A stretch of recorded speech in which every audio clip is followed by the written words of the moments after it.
Are you puzzled by buzzwords like big data and leverage? Does your boss use jargon you can't understand? Are you a student whose teacher uses phrases like think out of the box that leave you scratching your head?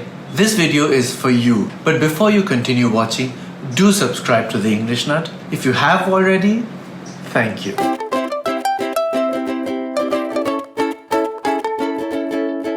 Jargon, officialese, corporate lingo, buzzwords. These are just a few of the terms that describe the peculiar language used in many organizations. Some say such language is used by workers to feel like they're adulting, that is, doing grown-up things. Others say it is used to try to give meaning to the mindless tasks some of us have to do at work. Yet others say that this lingo is what people hide behind at the office, either when they're not clear about what to say or do not want to be direct about what they're saying.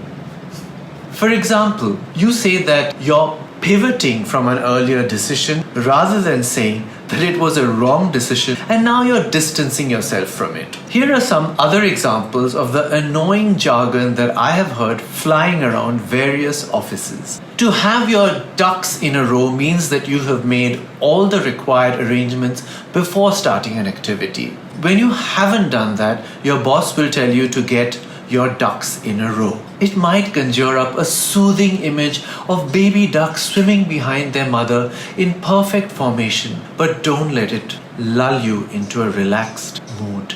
Get stressed because your boss was telling you to get your shit together.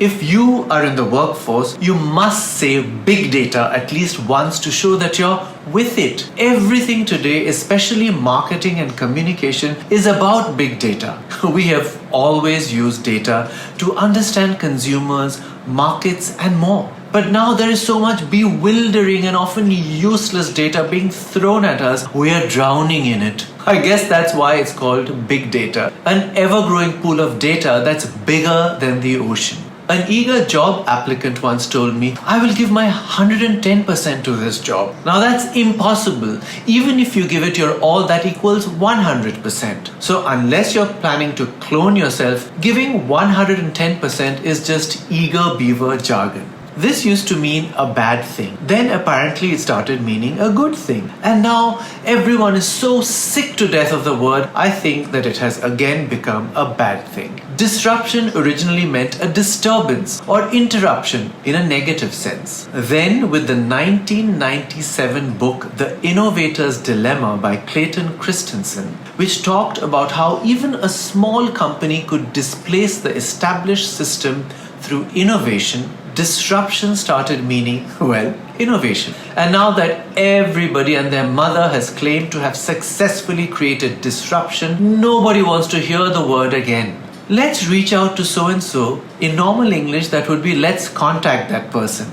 This is when your boss asks you to think of wild and imaginative ideas. Ideas your boss will never accept because they are too wild and imaginative for him or her to digest. It's like when there are two optional tick boxes, yes and no, and you put your tick mark somewhere else on the page, which makes no sense. Thinking out of the box is an occupational hazard, especially if you're working in a creative industry like advertising. Impact. This word became popular because people could not differentiate between the words affect and effect. For example, the recession will have an impact on sales. You could instead say, the recession will affect sales, or the recession will have an effect on sales. One way to remember the difference between affect and effect is to note that affect is usually a verb and effect a noun. You are affected by X, you feel the effect of X. This is a rather strange way of talking about revealing information on the inner workings of a company to outsiders. Kimonos are the traditional dress of Japan, but no one knows if the phrase has any connections to that country. Some people say it is a sexist phrase, but the kimono is actually a unisex garment. In fact, one theory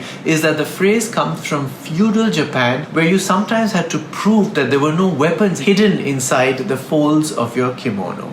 empower. When certain bosses empower you, they mean that they're giving you responsibility without real power. You can take minor decisions so long as you know who's in charge. To touch base with someone means to have a meeting or conversation, often just a quick one, to make sure he or she is aligned with you. Ideally, you should touch base with all relevant people before you implement a decision. This term probably originates in baseball, where you have to touch all the bases before you can score a home run. This refers to a specific market that a company caters to. For example, if you manufacture food without animal products, you could say that you serve the vegan vertical. Or you could be manufacturing all types of food, and then you would have a non-vegetarian vertical, a vegetarian vertical, a keto-friendly vertical, in addition to your vegan vertical. So many verticals might make you go horizontal though.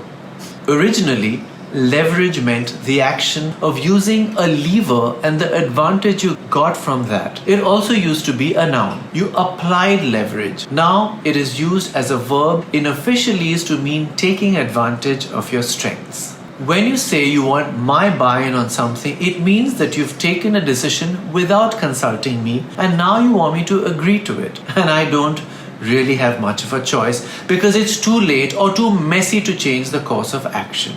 I too have been guilty of using officialese and buzzwords, so I'm not judging anyone, just pointing it out for everyone's benefit. Whenever possible, just use normal English words to say what you really mean. If you know of any jargon or corporate lingo that I've missed out, do write it below. And on my YouTube channel, please click on subscribe as well as on the bell icon so that you're the first to know when there's a new video about to be released. I'm the English Nut. Bye for now.